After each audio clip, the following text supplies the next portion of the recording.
drawing foliage can be difficult enough. But how do we juggle foliage when we have a shade and shadow situation? How do we create the overall effect with the foliage, with the shade, with the shadow when we're drawing freehand in pen? When there is so much detail and we just have a single line. Let me explain and demonstrate for you in this scene of the end of a boardwalk track that's leading from a shaded area into the sunlight. But first, we need, if you like, the bare bones of our scene before we do any line work to create any effects.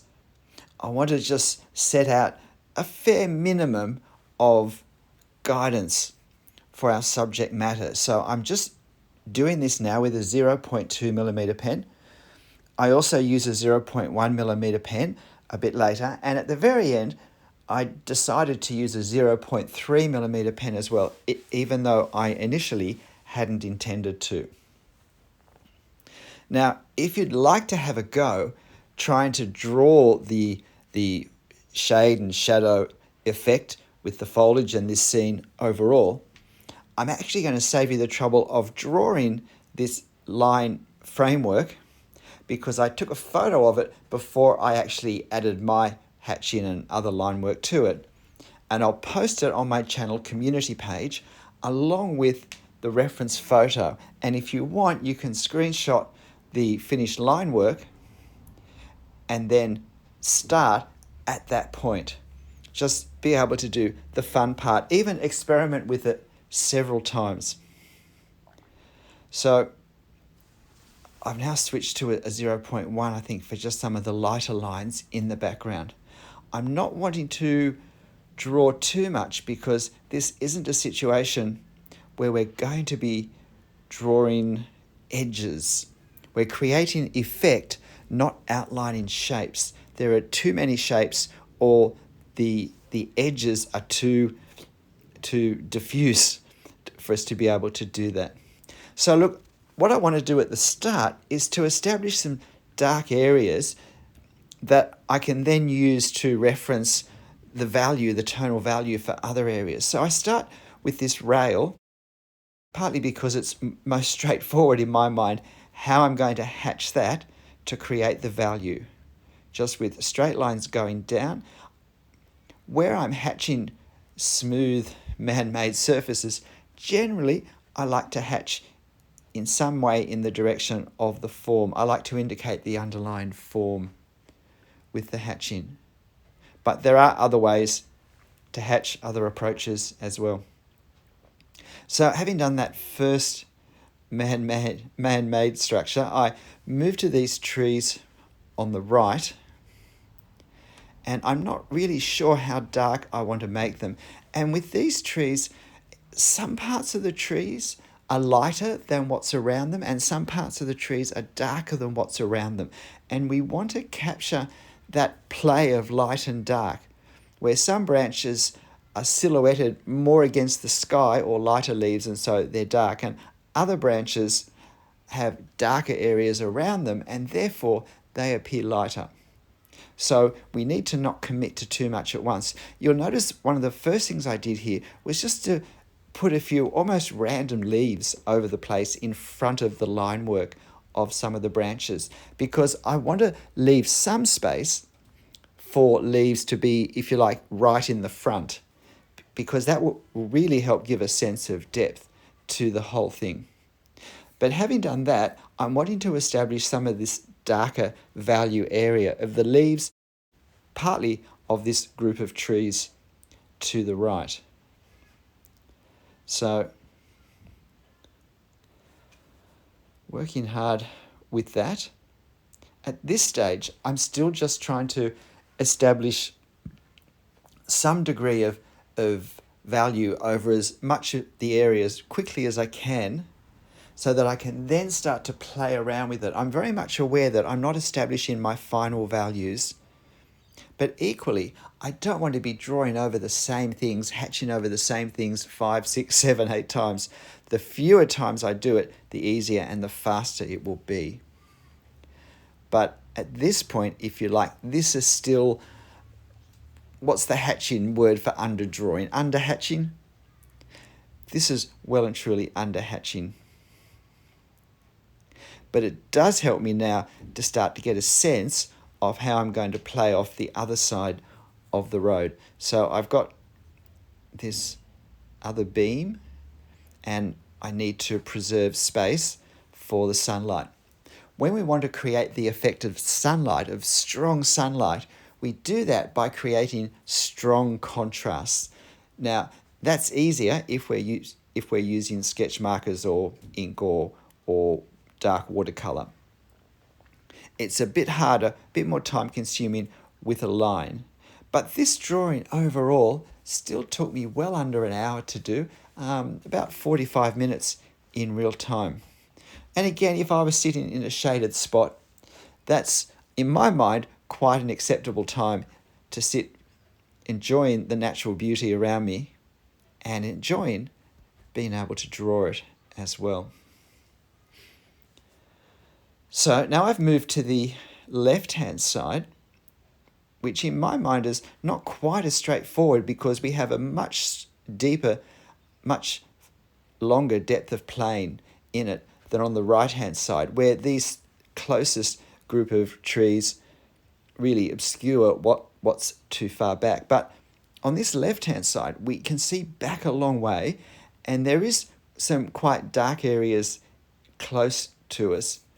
But there's more, if you like, mid-values that aren't very well defined, but are fairly important for helping to create the sense of depth and the sense of moving from darkness into light as well.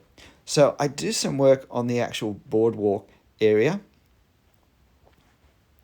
There's just going to be lots of lines here. This is the area that I work on right up until the end, and one of the areas where I use the 0.3 millimeter pen for in the end, because I just wanted to get it darker than I'd got it at that point. And with the 0.2, it was just taking forever. And I think it's not just that it's quicker and easier with a heavier line, but I think the actual heavier line itself is often visually a more effective means, particularly for things that are close up. Now, I'm trying to avoid a really sharp edge along the boardwalk here because there is leaf litter that's basically just blown up against it. So again, if we want to create an effect that looks realistic in drawing nature, we want to really avoid too many straight lines because there aren't that many places where we'll find them. Even cut timber, after a very short period of time, can have a bit of a rounded, slightly irregular edge to it. So I'm working on the values on these two trunks because they're about the darkest value that we have, but the ground is also fairly dark here, and that's going to be important. So I start to establish that, and you can see me again trying to give some sense of the direction of the underlying form of this slope. I had drawn a number of larger rocks that were there first, and a few little squirrels to try and represent some leaf litter. But generally it's the value for this spot that's going to be the effective visual achievement or not. So I've switched to a 0.1 millimeter pen. No, I hadn't, but I'm about to. I have now. Oh no, I've just switched back to the 0.2 because I decided I wanted to darken some of these areas, some of these branches. Although I'm holding it pretty lightly onto the paper now. So as you can see, I've left it fairly bare. I'm aware that one of the biggest pitfalls in drawing this sort of scene is to put too much line work too quickly, too early, into areas that really are better preserved for having no lines at all or having extremely restrained and light, almost disappearing lines.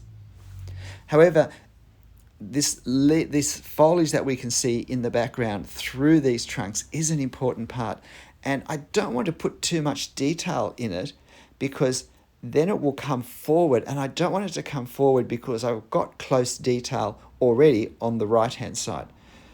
So I'm doing fairly large hatching lines, long hatching lines, which might seem a bit counterintuitive, but it's so that it's clear that I'm just representing value and not trying to represent leaves. And I come back a bit darker on this area of closer leaves, and I actually do a few marks to really hint at being individual leaves as well.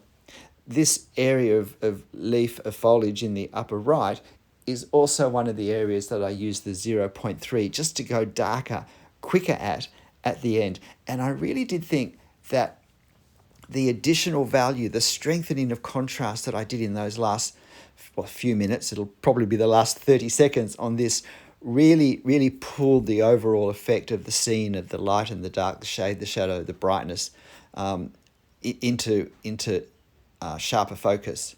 So see what you think. Just be prepared to notice the massive darkness put on at the end. So a little more of the 0.2 just in that upper left corner, sorry. And all the time I'm doing this and then I'm looking back at it, I found looking through the camera helpful. Just seeing it a lot smaller, more condensed. I mean, it's not a large drawing. You can tell that by the size of my hand. But seeing it from even smaller just helped me get a better sense of how my values, what needs to be strengthened. And so you can see me now having done that, strengthening, darkening some of the values with additional line work. Again, on the ground, on the right-hand side, what we can glimpse between two rails, you'll see that my lines are basically horizontal lines, but not in a super even way, in a bit of a rough way to indicate the roughly horizontal ground.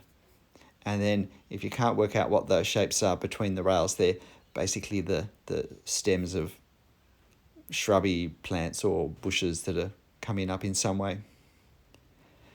And now again, I'm strengthening the darkness, the value of the boardwalk shadow. That ends up being something I come back to over and over again, right up until the end, making that shadow darker. This is where it would have been probably more natural to use sketch markers for the value, but I think it is very helpful sometimes, particularly if we're going to draw small. I think it's very helpful. I think it's very helpful to push ourselves in our line work to create the effect of the values and of the depth and of the foliage with our lines, with the marks that we make. And I do like to refer to marks rather than lines, because so often what we end up putting on the paper with the pen can't really be called a line, or it's a very short line.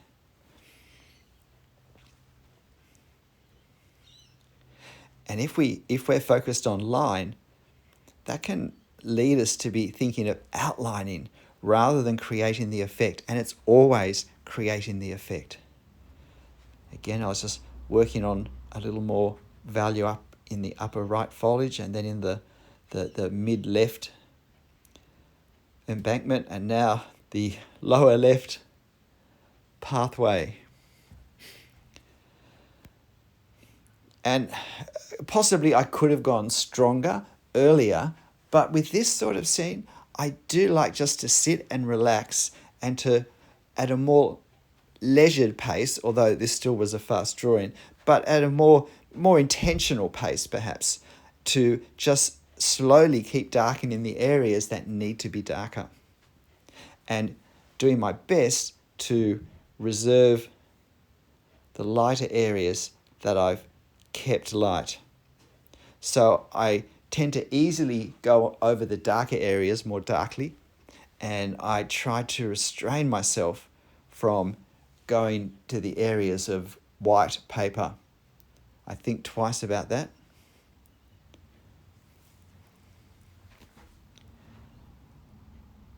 So how are we going? Down the bottom, I think I have switched to the 0.3 now.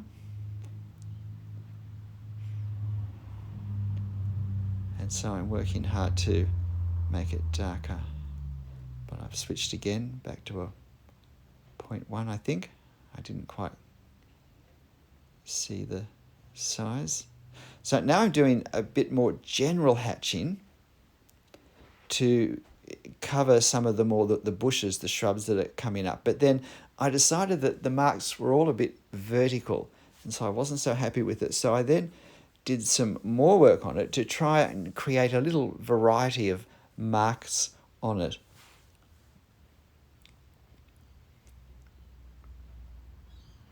And we are done. Peel off the tape, and that's it. G'day, I'm Stephen Travers. Look, I hope you found this interesting. I hope you found it helpful. I hope it made you think, gee, maybe I could do that, because this is, at first glance, a scene that you think, how can you draw that with a 0.2 millimeter ink pen? But it is possible with this technique. So why don't you give it a go, and why don't you use the framework of the drawing that I've posted on my community page. So you don't have to draw that, you can just start with the hatching. But look, whatever you draw, however you draw it, make sure you have fun. I'll see you next time. Bye.